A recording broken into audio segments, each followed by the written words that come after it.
자, 시작하자. 집행법. 자, 집행법. 이제 판결 같은 게 우리가 용어로 쓰는데 집행권원, 집행할 수 있는 권한인데, 이 판결 절차와 집행 절차가 분리돼 있지. 그렇지? 집행 절차가 분리돼 있어. 여기서는 이제 막 돈 받을 게 있네 없네 갖고는 하는 게 아니고 집행만 하려니까 여기서 돈 받을 게 있네 없네는 이제 세팅돼서 여기서 확 넘어오는 거야. 이거랑 연결 안 되는 거야. 그냥 딱 일단락 됐어. 돈 줘야 된다고 일단락 됐어. 피고가 원고한테 돈 1억 원이면 1억 원 줘야 된다. 딱 일단락 된 거야. 그거 가지고 이제 채무자인 피고가 1억 원을 선뜻 주면 되는데 무언가 이유 때문에 안 주니까 할 수 없이 못 참고 집행을 들어간다. 여기가 분리가 돼 있어. 그럼 이제 집행기관에 집행을 신청하는데 이 집행을 이제 신청해서 이게 받아들여지면 그래서 집행의 단계는 압류를 하는 단계, 그 다음에 이것을 갖다가 현금화하는 단계, 그 물건을 어떤 물건을 압류를 해서 현금화해서 이제 배당, 즉 그 채권자가 변제를 받는 건데 이 집행을 신청한 채권자만이 독립적으로 배타적으로 받는 게 아니고 다른 채권자들이 여기에 평등의 원칙에 의해서 뛰어들 수도 있어. 또 다른 어떤 채권자들이. 그러니까 그 또 다른 채권자들은 판결을까지도 받았다가 그냥 어쩔 수 없이 있었던 사람부터 주장상 자기가 채권자라고 하는 사람들은 여러 가지가 있을 수 있어. 근데 저번 때 얘기했듯이 내가 돈 받을 거 있다는 주장만으로는 여기는 못 뛰어들어. 뭔가 하나 걸어놓고 들어야 돼. 그러니까 그 사람도 그 사람 나름대로 판결까지 있다면 더할 나위 없지만 그래도 거기까지는 아니더라도 말로 돈 받을 거 있다 정도는 또 안 되고, 그러니까 뭐 그 사람 나름대로 뭔가 가압류를 걸고 해서 요 물건에 가압류를 걸어놓고 이제 뛰어드는 거야. 그래서 요 배당은 이제 누구에게 어떻게 배당될 거냐 해서 동순위, 같은 순위가 있고 또 순위가 처지기도 하고, 그러면 이제 실제법에서 여러분이 뭐 우선권 있는 거 뭐 이런 것 등에 따라서 순위가 앞에 있기도 하고, 동등한 자들끼리라면 평등하게 비율에 따라서 받겠지. 그러니까 실제 신청한 사람이 완벽하게 자기 채권을 확보한다는 보장은 사실 없어. 신청한 사람은 또 뭐 n분의 1만 받고 또 다른 사람들이 n분의 1 받아가면서 어떻게 보면 신청한 사람의 그 중심된 노력에 비해서는 억울할 수도 있어. 그래서 우선주의라는 개념도 한 번쯤 우리가 생각했어. 우리 법에서 그 사람한테 우선권을 주자. 먼저 딱 신청한 사람한테. 근데 그런 우선주의를 채택하지 않고 저번 때 한번 얘기했듯이 평등주의를 채택했어. 그래서 그런 말은 어디에 한번 있냐면 우선주의, 평등주의가 어딘가 내가 한번 설명을 했는데 8-6, 7 거기에 채권자가 경합한단 말이지. 경합적인 상황이 나올 수 있다고 그랬지. 지금 어떤 사람이 어떤 물건을 대상으로 자기가 집행권한을 갖고 강제 집행을 신청했지. 그 물건에 대해서 또 다른 사람이 뛰어든단 말이지. 그래서 채권자가 경합한다는 말을 써. 그래서 채권자가 경합했을 때 그것을 어떻게 처리해 줄 거냐에 대해서 우선주의, 평등주의 또는 군단 우선주의라고 해서 어떤 집단한테 우선권을 주는, 그러니까 우선주의와 평등주의의 사이의 절충적인 입장 등 생각해 볼 수 있는데 우리는 평등주의를 채택했다라고 8-10에 얘기하고 있지. 그렇기 때문에 이제 배당의 문제가 나오고, 이 배당 어떻게 하느냐가 실전적으로, 실무적으로 현안이 될 수는 있어. 왜냐하면 최종적으로 돈을 내가 얼마나 가져가느냐 이 싸움이니까 여기서 여러 가지 이제 충돌을 하는 상황이 나오지. 하여튼 그런 정도 알아두고, 다시 큰 개요를 보면 이렇게 집행권한을 갖고 이제 채무자가 순수히 집행권한에 따른 의무를 이행하지 않으니까 대상물을 찾아서 집행을 신청하는데, 이때 민사집행은 개별집행이란 또 용어를 썼지. 그럼 개별집행과 대칭되는 게 뭐라 그랬지? 포괄집행이라고 해서 도산법은 포괄집행이라고 그랬지. 도산법은. 그러니까 개별집행인 집행법은 어떤 특정한 채권자가 집행권을 갖고 어떤 물건을 대상으로 개별적으로 일단 단독적으로 신청하는데, 도산법은, 파산법은 파산이 선고되면 모든 채권자들을 올스톱시켜, 채권 추심을. 그래서 파산이 선고된 채무자의 재산을 잘 추스려서 마지막에 n분之1씩 가져가는 거야. 그러니까 포괄집행이라는 의미 알겠지? 그러니까 파산 절차는 포괄집행이라는 용어를 써. 일단 이제 파산법 잊어버리고, 이렇게 해서 이 집행의 대상 물건을 찾아서 해야 되는데, 이 찾는 게 쉽지 않을 수도 있어. 보통의 경우에 이제 왜 순수히 안 주느냐? 원래부터도 막 치고받고 했지만 결론으로는 이제 줘야 된다고 법원이 판결법원 했는데도 불구하고 그 즈음에 왜 안 주느냐? 여러 가지가 있을 수 있다고 그랬지. 감정적으로 계속 승복 못하면서 안 주는 경우도 있고, 재산은 있지만 재산이 사실상 없는 경우도 있을 수 있고, 그 다음에 이미 있는 어떤 상황에서 이제 이게 빼앗길 것 같으니까 얻다가 빼돌릴 수도 있고, 빼돌렸다라는 일단 그 순간에 보면 없는 거지. 그때는 채권자가 어떻게 했어? 탐색해서 그 빼돌렸다는 걸 추적해서 여러분이 민법에서 배운 채권자 취소권 등을 행사해서 회복시켜야지. 취소시키고 그 거래 행위를, 빼돌린 행위를 취소시키고 원상 회복시킨 다음에 집행해야지. 그치? 그러니까 이 경제가 안 좋고 그러면 채권자 취소권 이런 게 많이 나타나. 하여튼 그런 상황이 있어. 그렇게 해서 이제 이 사람들이 뭐 빼돌렸을 때는 채권자 취소권을 행사할 수 있고, 사실상 없을 때는 어떻게 하느냐? 없으면. 재산이 없으면 뭐 할 수가 없잖아. 다만 뭔가 우리가 찾지 못했어. 눈에서 없다고 판단되는 상황인데 있을 거는 같아. 근데 여러분이 이제 프라이버시하고 만나는 문제지, 곳곳에서. 여기서도 채무자 재산을 우리가 함부로 막 파헤칠 수는 있냐 없냐 뭐 이런 문제가 되잖아. 그러니까 사실상은 채무자 재산을 어떻게 탐색해야 돼. 다만 우리 민사집행법은 정식의 법제도로 뭐가 있느냐. 정식의 법제도로 강제집행 총론에서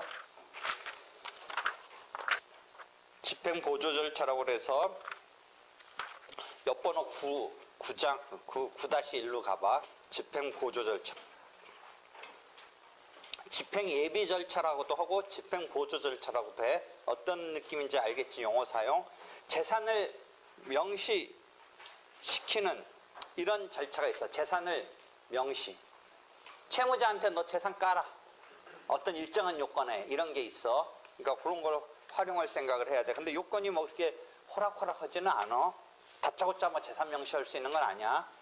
그 다음에 채무 불이행했다고 명부에 올려서 간접적으로 압박을 하는 거야. 채무 불이행자 명부에 올리는 거야. 여기 9-18 옆번호 가보면 그런 게 있어. 이 사람 불이행자 명부에 올려서 뭔가 압박을 해서 이 사람이 근데 보통 그런 정도 가면 불이행자 명부까지 올린다고 뭐 끄떡이나 하겠어. 어? 이왕 버티고 뭐 할 바에. 그 다음에 그 사이에 뭐가 있냐면 적극적으로 재산을 좀 파헤칠 수 있는 재산 명시 절차는 아까 채무자가 까라고 하는 재산을 펼쳐라라고 하는 건데 9-13을 가서 보면 이쪽이 채권자가 신청해서 재산을 조회하는 제도까지도 있긴 있어. 약간 다 엄격해. 그렇게 만만한 요건은 아니야. 그렇지만 제도로는 재산 조회 제도 같은 게 있어. 그러니까 여러분이 나중에 이제 실전적으로 이런 걸 활용하는 이런 단계까지도 가야 될 뭐 이런 상황을 만날 것 같아. 근데 이 요건들이 이렇게 호락호락한 요건들은 아니야.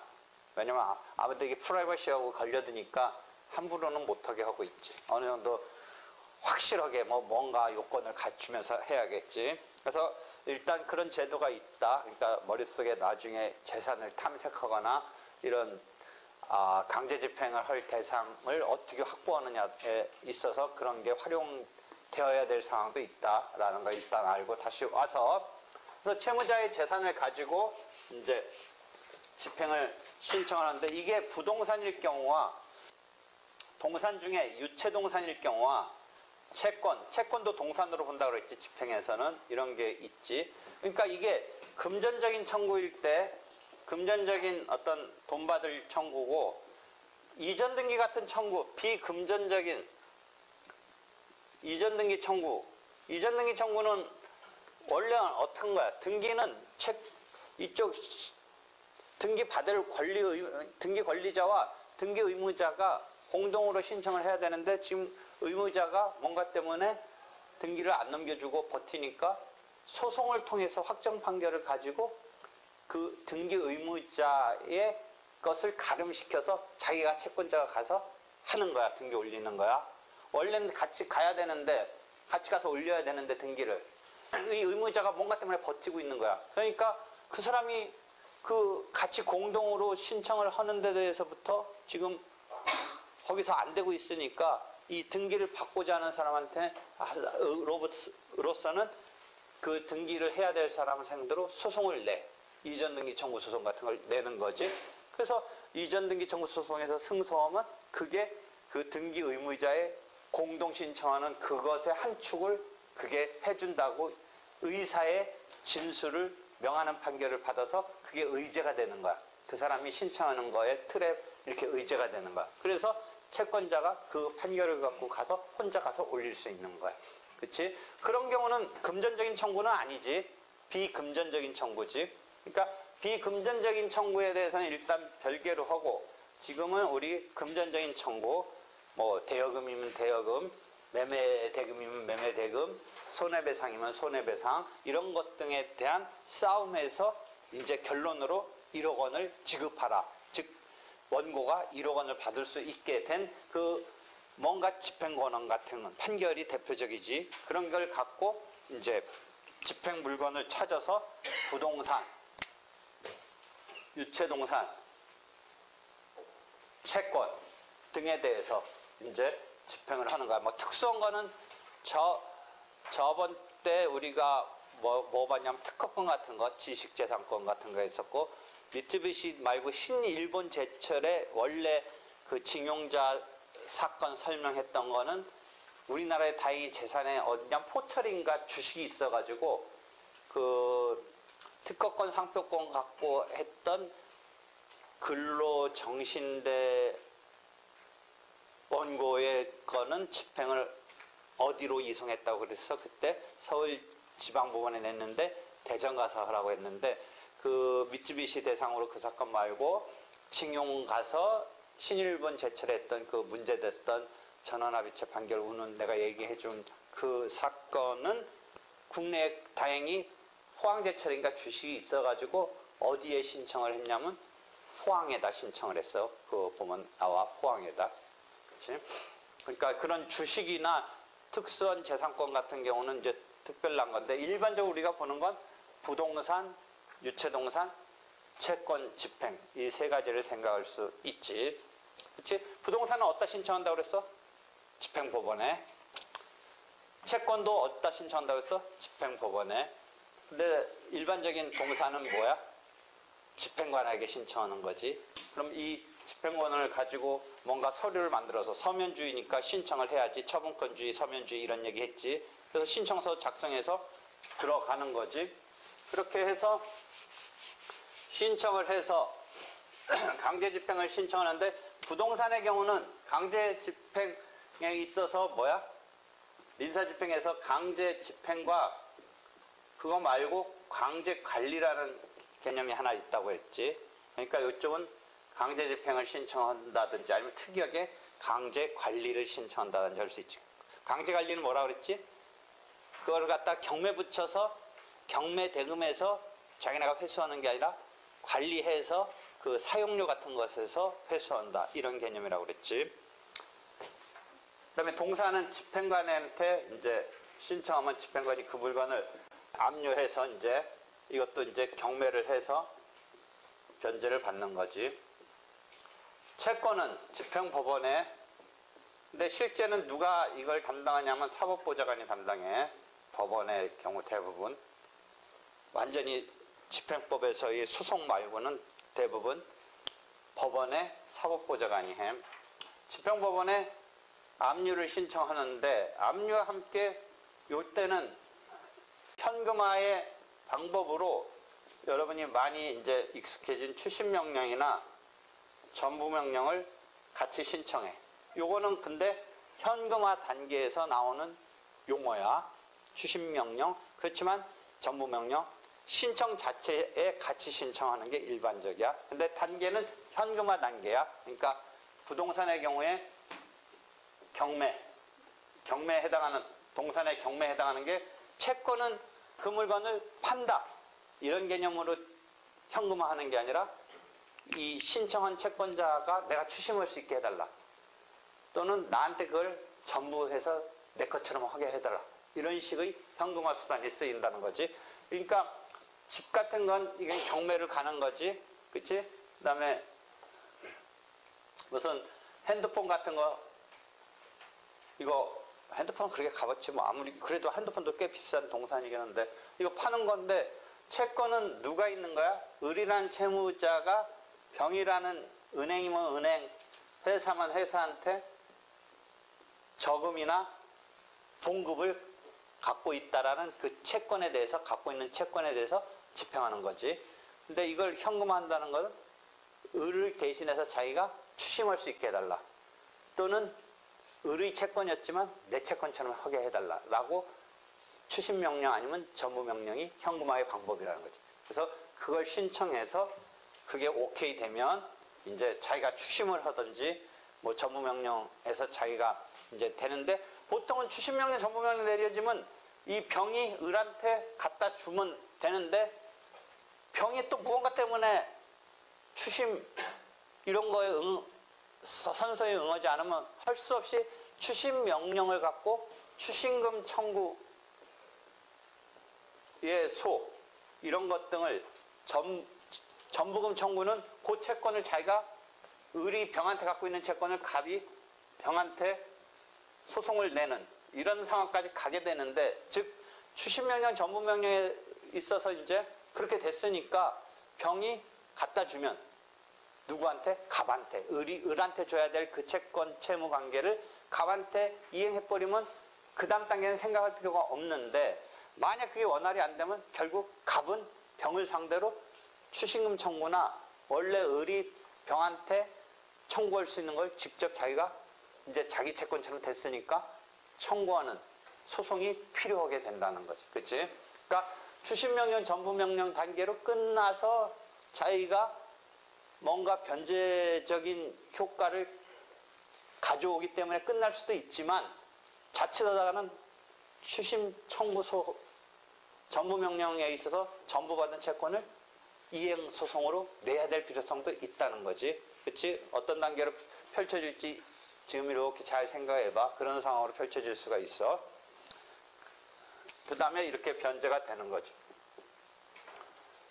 근데 여기서도 뭐 자기가 추심했는데 누군가 채권자가 막 있을 수도 있어. 여기도. 그러면 잘못다 추심받은 거에서 또 나눠야 되는 상황도 있을 수 있고 막 그런 거야. 하여튼 그런 상황은 항상 있는 거지.